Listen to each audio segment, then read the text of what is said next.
Every leader knows that a thriving organization depends on the energy, productivity, and commitment of its people. But few leaders are able to cultivate the employee engagement and performance needed for this level of success. What's the difference? Positive leadership practices. Welcome to the Positive Leadership Movement Podcast with your host, positive work culture expert, Alex Bratty. Ready to harness the power of positive leadership? Let's dive right in. Hello and welcome to the premiere episode of the Positive Leadership Movement. I'm your host, Alex Bratty with Happiness at Work, and every week we're going to cover what matters most to leaders, how to motivate employees, how to keep them engaged, how to take them from good performers to extraordinary performers, and of course, once you've done all that, how to retain them, all so that you can lead a thriving team and a thriving organization. Now, you may be wondering why this podcast on leadership is any different to the thousands of other podcasts on leadership. Well, instead of simply sharing my own experiences or those of other successful leaders, everything we talk about on this show is grounded in hard evidence. Now, I'm not saying that studying success and learning from experience is bad. It's not. It's fabulous, and we will absolutely do that and include it. But what we'll also do on this show that sets it apart is share strategies and practices that have been tried, tested, and validated by scientific research. So the bottom line is that I respect your time. And so I'm only ever going to share proven strategies for successful leadership with you. All right, so now we know all that. Let's jump into this first episode where we're going to establish exactly what positive leadership is, and more importantly, why does it matter? Why should you even care about this or wonder why you should be practicing positive leadership? And maybe that all seems a little basic, but I don't think so, because I get asked this question a lot. And there are so many myths out there about positive leadership that we need to address them and debunk them so we can actually get to the juicy content of how positive leadership can help you and your organization. So first up, why should you even care? Well, let me share a few real-life examples that will help answer that question. So first scenario, positive leadership turned a large hospital facing millions of dollars of losses and a downsizing initiative into an organization that is not only back in the black, but posting multi-million-dollar profits, ranking in Forbes 100 best places to work and in the top 5% of distinguished hospitals for clinical excellence, which means there is a 71% lower chance of mortality for patients. So despite one of the most demoralizing actions a leader can take, you know it, downsizing and letting people go, this organization not only survived that, but it is truly flourishing, and its clients, the patients, are getting better care than ever before. Pretty impressive, right? Here's another scenario. The CEO of Prudential Retirement. When he was first brought on to oversee the merger between Cigna Retirement and Prudential, he described it as trying to merge the Red Sox and the Yankees. I mean, can you imagine? Now, for those of you who are not baseball fans, or maybe you're listening outside the US and that has no meaning to you whatsoever, essentially, he meant that it was like trying to combine oil and water. They just don't mix. They are separate and they want to stay separate. It is a scientific law, and this CEO's job was to defy the laws of science and find a way to combine oil and water. Not a job I would have sought. Well, he attributes positive leadership for a successful integration of company cultures, retaining, catch this, 98% of their clients and an increase in employee satisfaction. Wow. Yeah, but I know you want hard numbers, right? So how about this? Company earnings increased 20% annually. 20%. I mean, that is some serious numbers right there. All right, and just one more. That same CEO was later moved to head up another prudential company where he believed so much in those positive leadership practices that when he arrived, he just applied the same strategies, the same practices. And the results? The organization went from an $80 million loss to a $20 million profit in, what do you think, 5 years, 10 years? No.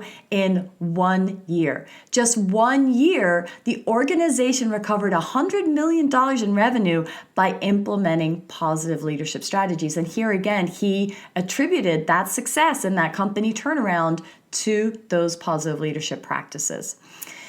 So I don't know about you, but I find that to be pretty compelling data, pretty compelling numbers. And those are furnished by one of the leading researchers in this field, Kim Cameron, who has tested and measured pretty much every positive leadership strategy out there. And by the way, if you want to do a little reading on this topic, his book, Positive Leadership, Strategies for Extraordinary Performance, is a must read. All right, so I could go on and on with success stories, and we'll discuss more of these on other episodes, but for now, hopefully I've shared enough to pique your interest and demonstrate why positive leadership matters.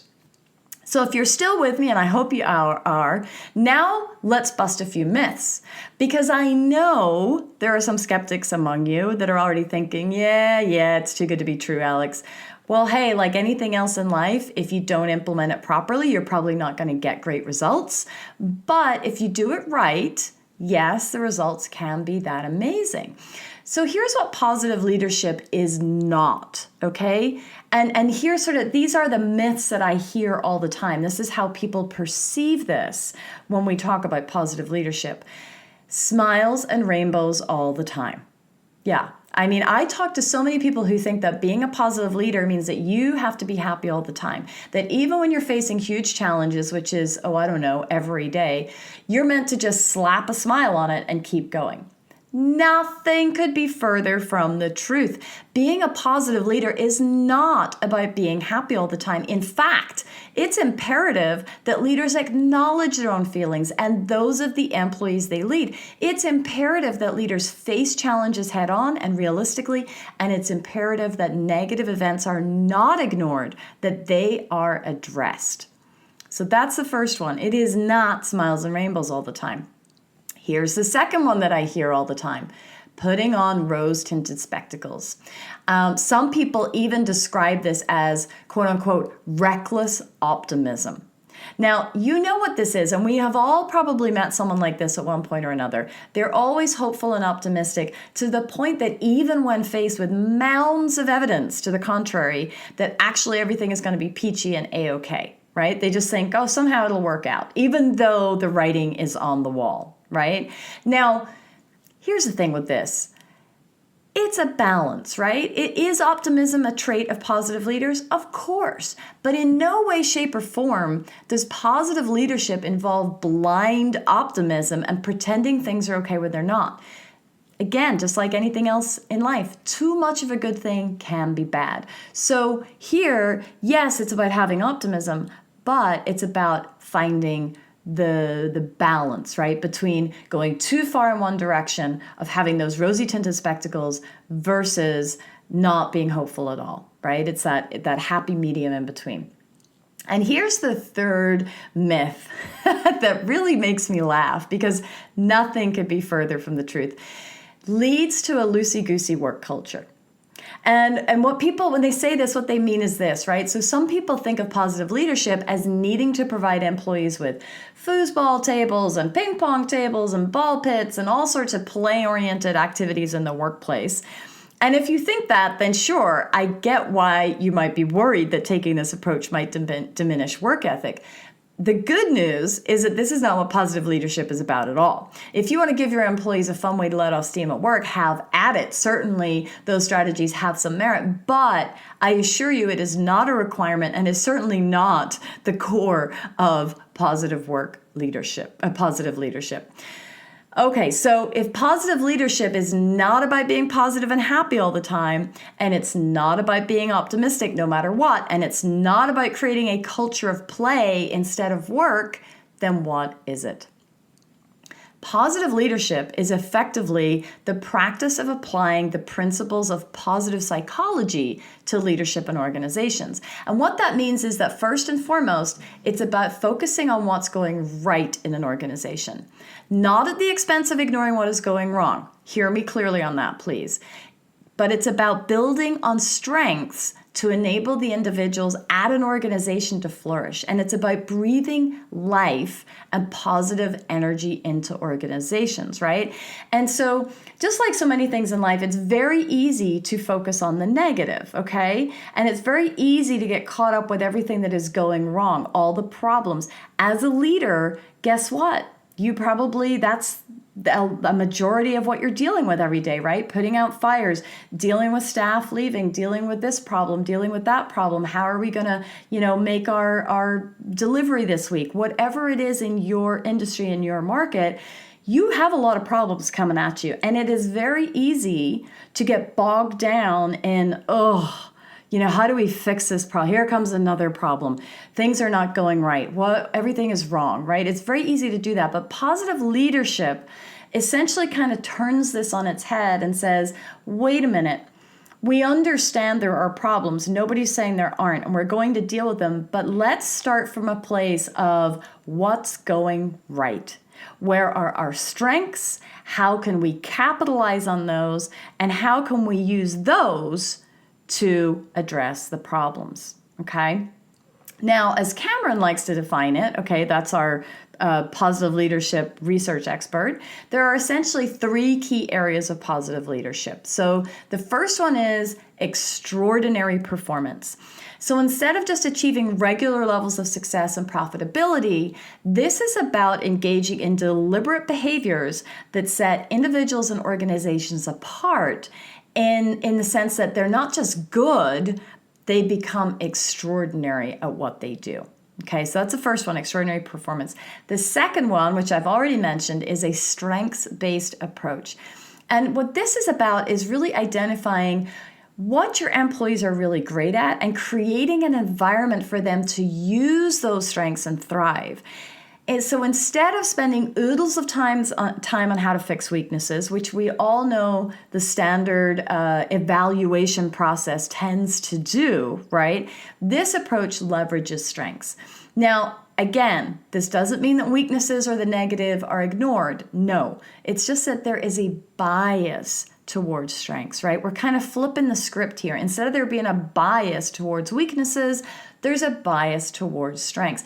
And there's really, when you look around, there's a lot of evidence to support this approach, right? At first glance, it can sometimes feel like, ooh, but don't we need to work on our weaknesses? Don't we need to improve? Well, sure we can, but think about a professional athlete, someone who is at the elite level. They're training for the Olympics, and they're training for it in the 100-meter sprint. So they're fast, they're agile, they're a sprinter, okay? Do you think that athlete's manager, coach is going to come in and say, hey, I think you're kind of weak on doing the 800 meters. That's like a longer distance and you're really only good at the short distances. So, we're going to spend a ton of time making you good at the 800 meters.